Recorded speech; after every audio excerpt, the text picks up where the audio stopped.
We're starting a brand new series. We're going to kind of camp out in the book of James for a little bit, and I'll talk about James more as we get going in this little bit. The other night, Robin and I were out to do our little Walmart run. We typically I take Fridays out of the office, and that's usually when we do our Walmart run, but this week we went on Thursday night, and if you've been out to Walmart lately, you notice that some areas of the store maybe are a little bit bare, kind of picked over. People are going for the medicine. We were in the HBA section. Is that health and beauty addiction? I don't know what A stands for. Maybe AIDS or whatever the case is. And we're just there. And how many of you know that you've got your go-to medicine? When you're sick, you have your go-to medicine. When you get a cold, you want that cough syrup that Grandma had. Anybody with me on that one? It's the one Grandma had. And every time you take it, like you're just choking it down. It's Vicks 44, the cherry flavored, right? And every time you take it, it's like, I'm at Grandma's house, right? And I remember being a kid, I'm so old that cough medicine you could buy at the store had codeine in it. We would just make up a cold. I think I've got a cold, you know?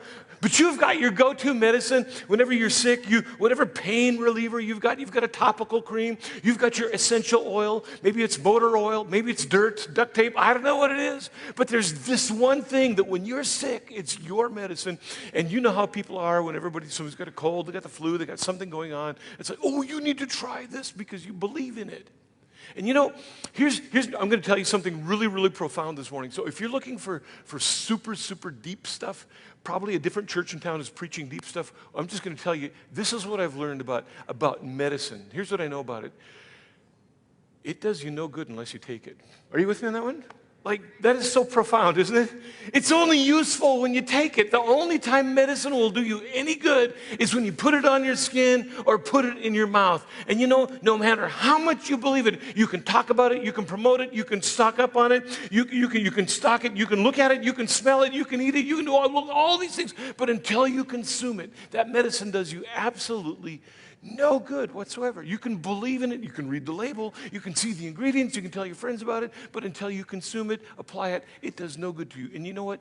Your faith is the same way as medicine. Now, when we talk about faith, we can talk about faith in a couple of different ways. One is faith.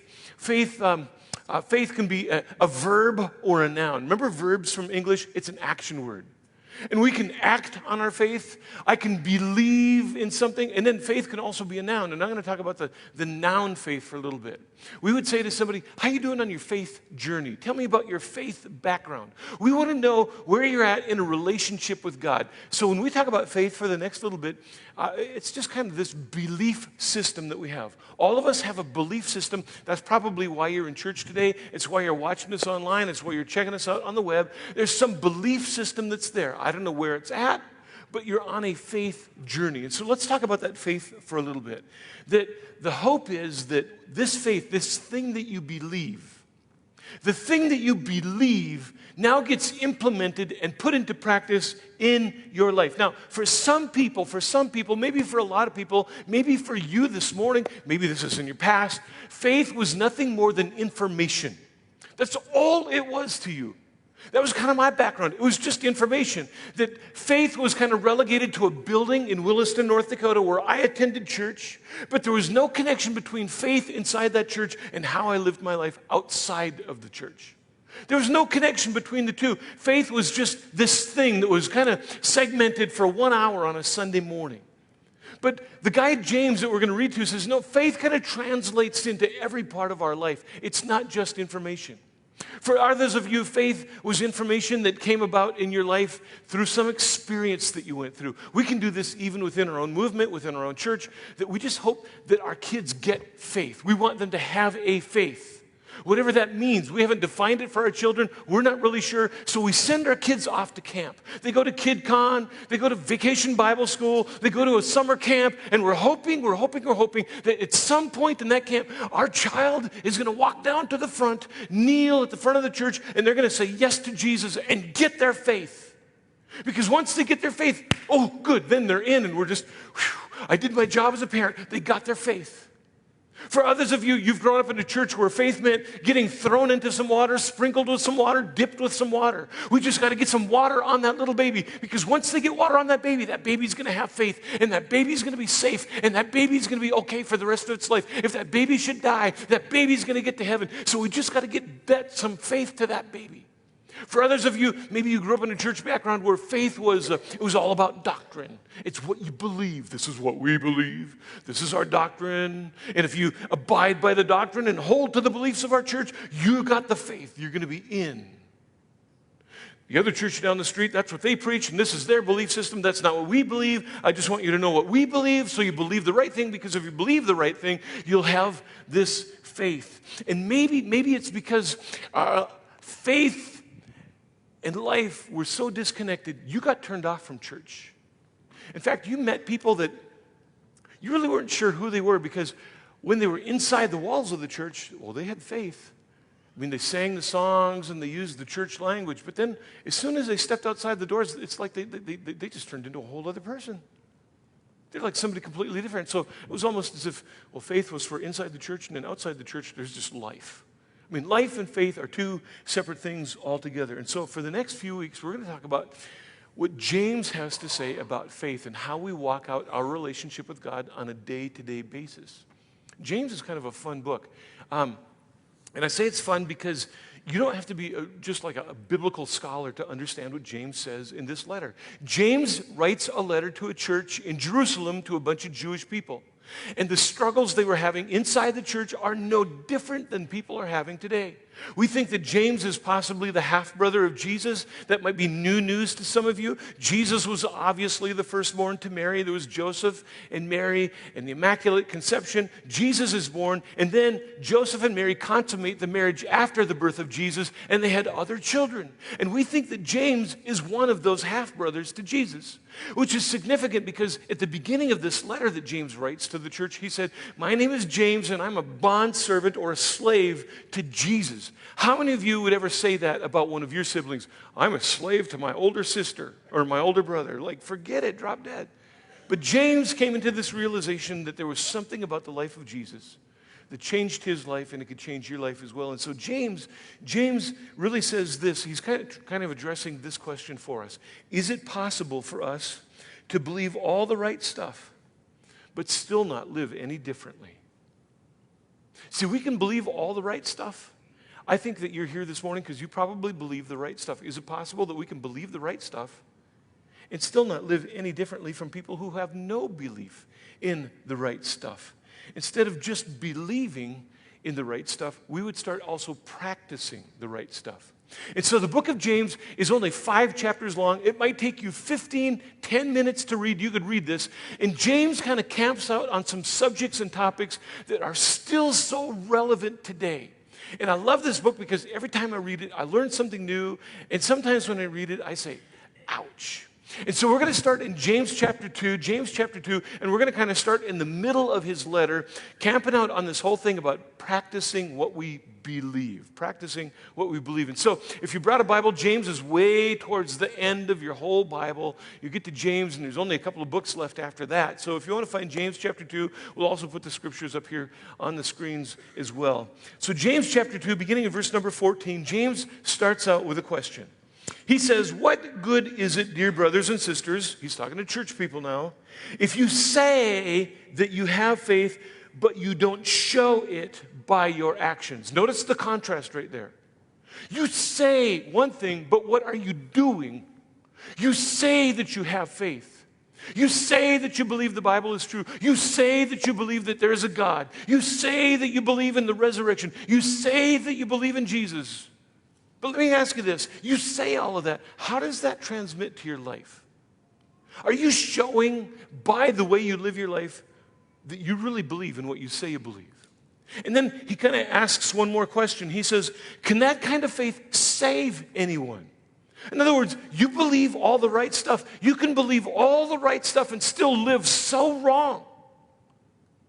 And you can believe the right things, but your life can still be a wreck. And when he says, can that kind of faith that you're not practicing, you're not putting into effect, you're not doing anything with your faith, can that kind of faith save you? And this kind of save isn't like saving somebody from dying and going to hell. I mean, that's kind of a churchy word. We use a lot of church language, and I want to avoid church language as much as possible. But maybe you've been to a church where the preacher stood up there, "Are you saved, brother?" You know, that whole kind of thing. Well, saved from what? The night I gave my heart to Jesus Christ, I went out with a bunch of people after church, and somebody said, "Chris got saved tonight." And I thought, I did? From what? You know, all I knew is my life was different. But what James is saying is we start to practice what we believe. That kind of faith can save us. Not save our soul, but save us from a whole bunch of heartache and bad mistakes in our life. Just imagine if we would have all lived what we said we believed. Just think about this for a little bit. If you would have lived what you said you believed about marriage, if you would have lived out your marriage, or if you're in a marriage right now and you start to live out what you really believe in marriage, do you think that would revolutionize and transform your marriage?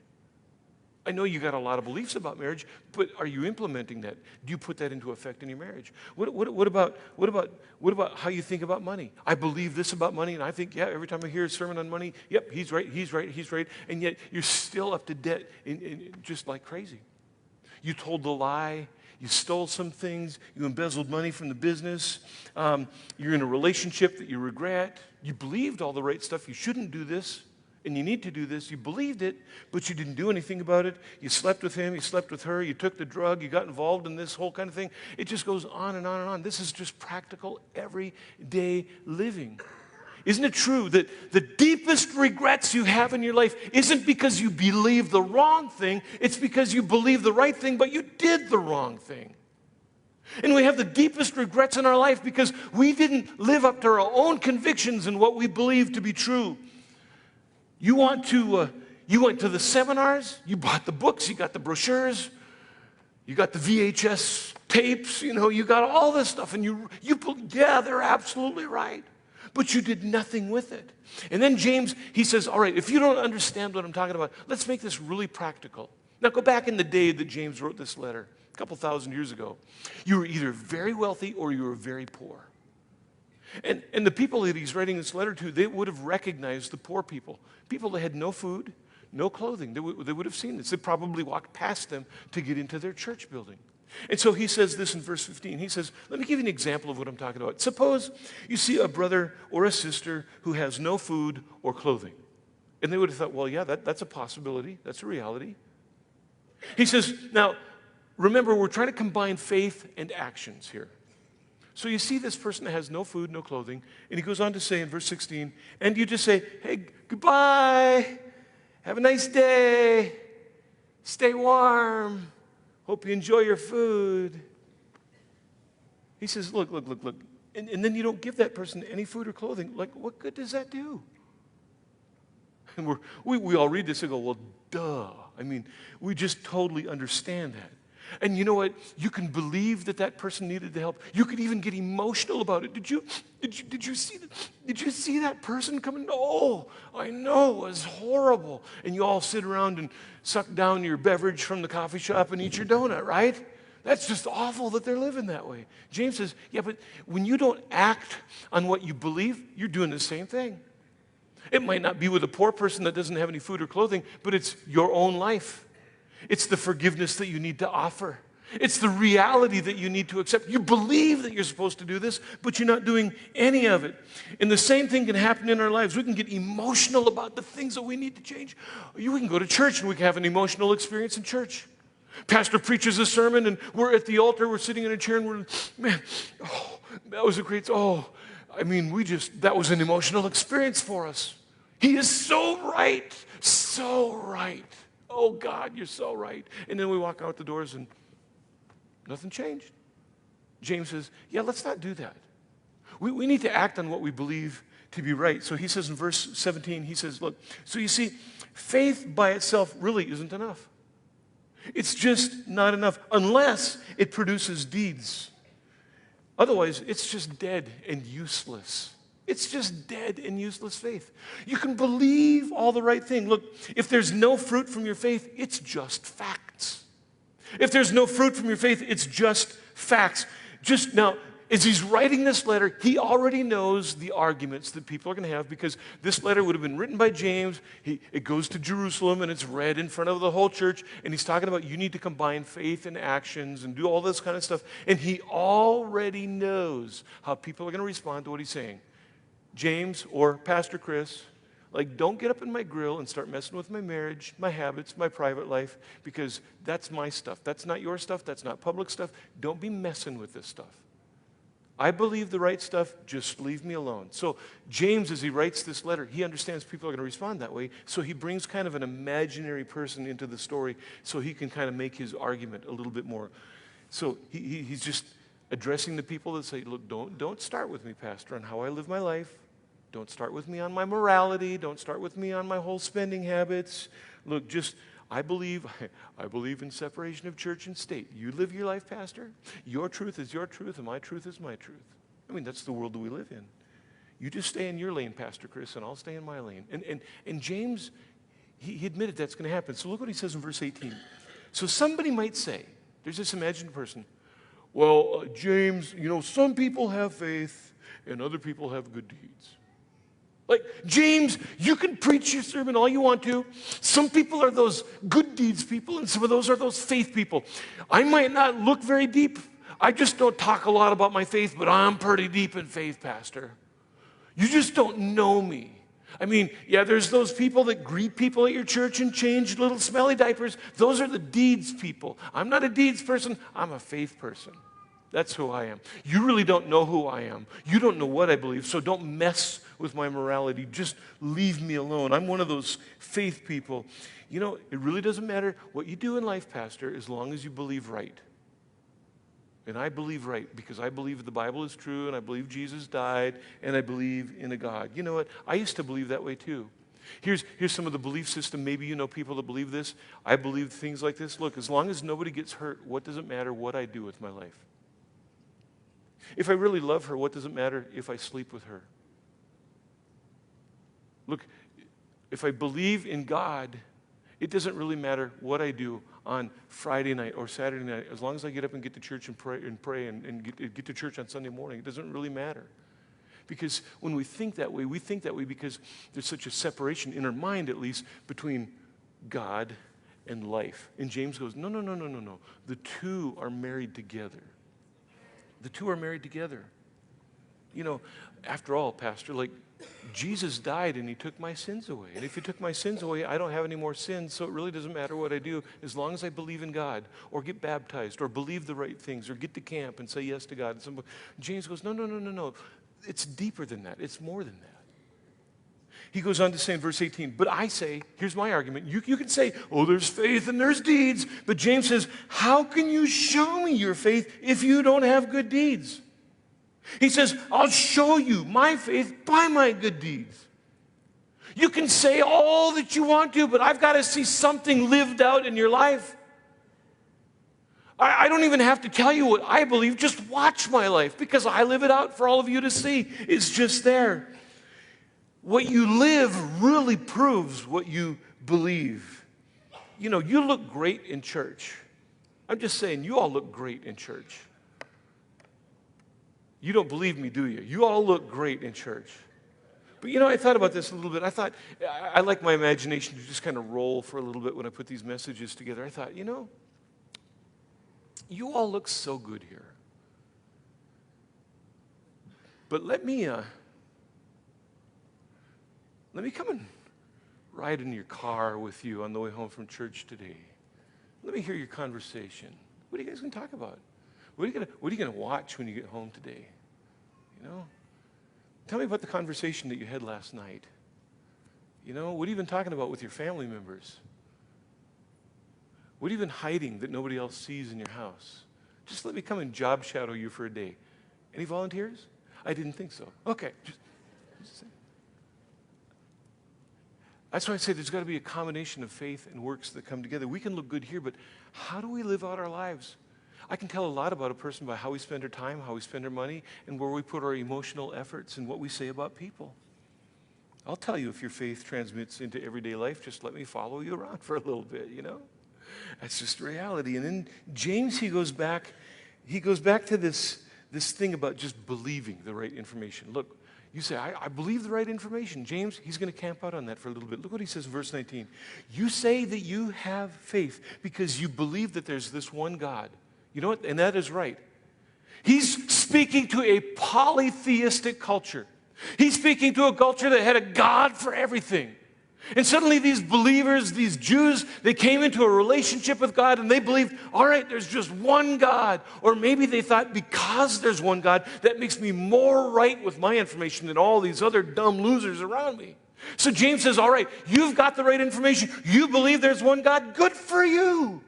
Even the demons believe this and they tremble in fear. In other words, what you believe, your faith system, has the same merit and value as that as demons. Because you know what? Demons believe there's one God as well. So you're on par with demons if you simply believe the right stuff, but you don't do anything with what you believe. They believe in demons believe in God too. And yet, where are demons? They're in hell, where they'll be there for the rest of their life. And then he comes to this painful conclusion in verse number 20. Can't you see that faith without good deeds is just useless? Some versions of the Bible say it's just dead. It's dead faith. I mean, it really has no value. And then he gives a couple of examples. He's got a Jewish audience, so he goes back to some Jewish history to kind of give some examples for them so that they would understand really what he's talking about. He says, let me talk to you about one of your ancestors. There's a guy in the Bible, his name is Abraham. He's really the founding father of Judaism. Abraham, Isaac, and Jacob, and the whole thing. So he goes back to this guy, Abraham, in verse 21. Don't you remember that our ancestor Abraham was shown to be right with God by his actions, not his belief, not his theology, not his doctrine, by his actions. When he offered his son Isaac on the altar. You got to go back and read this story. It's back in the book of Genesis. He had one son, and it came to him long late into life. It was a miracle birth. And at one point, God, and this seems so hard for us to believe, God says to Abraham, I know how much you love Isaac, but I want to know that you love me more than you love your son. So I want you to take him up on a mountain, and I want you to sacrifice him to me. So Abraham, he starts towards the mountain. He takes Isaac along with him. Isaac's old enough to know what's going on. He says, what are we going to do, Dad? Well, we're going to offer a sacrifice to God. He says, well, Dad, I see the wood for the fire. You got the knife with you to kill the sacrifice? Like, where's the sacrifice? God will provide. And they get up to the place, and he ties up Isaac. Don't you wish you could hear the conversation? What are you doing, Dad? And he lays him on the altar, and he lifts his knife, and he's about ready to stab him through the heart. And just as he's about ready to kill his son, God says, stop, because now I know that you loved me. Do you know how God knew that Abraham loved him? Because his actions followed his faith. You see, he says, his faith and his actions, faith and actions worked together. His actions made his faith complete. It wasn't just believing, it was doing as well. Verse 23, Abraham believed God, and God counted him as a righteous man because of his faith. He even called him a friend of God. Wouldn't it be awesome if, because we just were obedient to what we believed to be true, God says, awesome for you.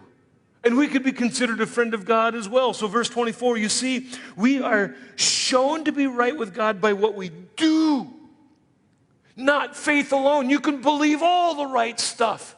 It doesn't matter a hill of beans that you believe the right information. What matters is that you act on what you know to be true. And then he gives another example. There was a girl in the Bible, her name was Rahab. She was a prostitute, and she lived in the city of Jericho. And the Israelite army, they're kind of moving across. They're going to cross the Jordan River. They're going to conquer the city Jericho, and Rahab the prostitute, that's where she lives. And she had seen God's intervention with the nation of Israel, and she said, whatever they got, I want too. And so these two spies go over, and they get to her house, and she says, will you spare my life? Well, if you just hide us and keep us a secret from the king, yeah, absolutely. And then that's exactly what happened. So they come and conquer the city of Jericho, and Rahab is saved because she acted on what she believed, and because she acted on what she believed, she's in the lineage of Jesus, our Savior. It's just an amazing story. Finally, we get to verse 26. Just as the body, your body, the physical body, is dead without breath, so also faith is dead without good works. In other words, good works is not a means to being right with God. It's a result of being right with God. If you believe in God, there needs to be something in your life that changes as a result. It changes the way you treat your spouse. It changes the way you talk to your children. It changes the way you think about your parents. It changes the way you deal with your employer. It changes the way you spend your money. It changes the way you live out your morality. It changes the way you treat your body. It changes all of that stuff. And that's why James says, look, this is not complicated. This is not rocket science. It takes a lot of discipline, and it can be very difficult to do. Let me ask you this, just a couple of questions, and then we're going to pray. You ever wondered why you just can't seem to move beyond where you are? You ever just wondered why you just seem mired in the same habit, the same problem? It just seems like I get out of this one relationship and I go back to the next relationships just like the last relationship. And I just can't seem to get beyond this place in a relationship or in our marriage. And I just can't seem to get beyond these emotions and these feelings. And I just can't seem to move on in my life. And I can't get over and I can't do and I can't do. Maybe it's because God is waiting for you to do some things that you need to do. To offer the forgiveness. To begin to eat differently. To begin to do things differently. I don't know what it is. Is it possible that you believe all the right things, you believe in the right God, but none of that has made any impact in your life because you haven't done anything with it? You don't hate God, you believe in Him. And you believe and you believe and you believe. Listen. I can believe in personal hygiene, but still stink because I never take a bath. I can believe in marriage and be a single person because I never got married. I can believe in exercise and still be hundreds of pounds overweight because I never do anything about the way I look. I can believe in this God all my life and still not do the right or the wise things. James says, come on. I appreciate that you believe all the right stuff. Let's put some faith into action now. Let's do something with it. Listen, faith isn't what you know, it's what you do with what you know. It's not about what you know, it's about what you do with what you know. So what do you got to do? Listen. I remember hearing this statement from a pastor in this church many years ago, and it just hit me. Because sometimes we pray, oh God, please take this from me. Oh God, please make that stop. Oh God, we want God to be responsible for all of the bad choices we make in life. And listen. God won't do anything for you that you can do for yourself. But the things that you can't do for yourself, that's where God steps in and does incredible things. There's a guy in the book of Genesis, his name was Noah. Noah builds this huge boat. Maybe you've heard about it. It was called Noah's Ark. And he's got to gather all the animals and put them on this big boat. And for 120 years, maybe he's building this boat, getting ready for the flood that's going to come. And he gets himself on the boat. He gets his family on the boat, and all the animals are on the boat. But one thing that Noah could not do, he built the boat, he gathered the animals, he got the food for the animals, he got the food for his family, he did all the stuff that he could do. One thing Noah could not do was shut the door on the boat. So God did that. That just blows my mind. God shut the door on the ark. Noah did everything he could. He acted on his faith. And what he was unable to do, God stepped in and provided the rest. Listen, again, faith it's not what you know, it's what you do with what you know. And you know that you need to offer some forgiveness. You know that you need to see a counselor. You know that you need to start taking care of your body different. You know that you need to take care of your finances different. You know that you need to take care of your spiritual relationship with God more diligently. You know. Good. I'm glad that you know. That's awesome. Now, what are we going to do? And you know why we don't do some things? You know why? I think I know why, because it's probably the same reasons I wouldn't do something, because I'm scared. You know what's incredible? As miserable as a person might be in their current state, they'll continue to live in that state of misery because it's familiar. It's what I know. I hate it, but it's what I know.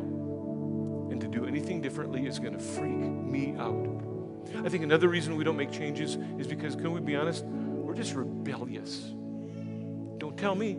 Don't you tell me how to don't you tell me how to live my life. Don't you tell me what not to do. Don't you tell me I need to do this. Don't you tell me anything. It could be fear. It might be rebellion. It could be any number of reasons that just keep us from doing the things we know that we need to do. But I'm telling you, can you imagine for a moment if you began to make those changes? Just think about it for just a moment. Imagine if you began to make those changes, how your life would be changed. And that's what James says. It would transform you. It would transform your marriage, your home, your family, the way you think about yourself, the way you feel about yourself. It's just putting actions to your faith.